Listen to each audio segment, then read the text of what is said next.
Building নিয়ে আপনাদের সামনে আসলাম। পাশাপাশি এখানে হয়তো আর একটা আপনার প্রশাসনের লোকের বাসা থাকতো, তবে এটা 8 নম্বর বিল্ডিং।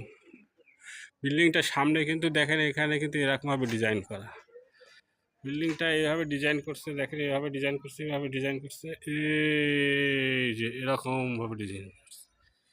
কিন্তু পাশে 9 নম্বর বিল্ডিংটা আবার এরকম, এই বিল্ডিংটা এরকম, কিন্তু এর ভিতরের ভিউটা দেখেন, এর ভিতরের ভিউটা কিন্তু এরকম।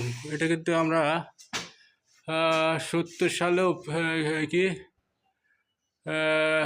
1819 সালের দিকে এই জিনিসগুলো কিন্তু আমরা দেখতাম যে ছাদের উপরে এখনও দেখা যায় অনেক বাসায় এরকমভাবে দিয়ে তারপরে ঢালাই করা। উপরে তো মনে হচ্ছে আপনার ঢালাই দেওয়ার পরে ঢালাই না ইট দিয়ে এটাকে সিমেন্টিং করা, এটা প্লাস্টার করা।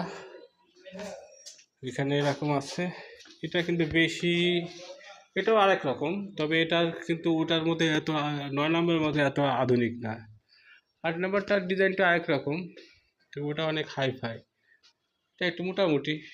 যে এখান থেকে একটা ওয়েটিং রুম আছে, বরিশালে সব রুম দেখা যায়, ঢাকা ভার্সিটি এরিয়াতে বা সরকারি অফিস আদালতে এরকম রুম আছে, সচিবালয়, বুয়েট।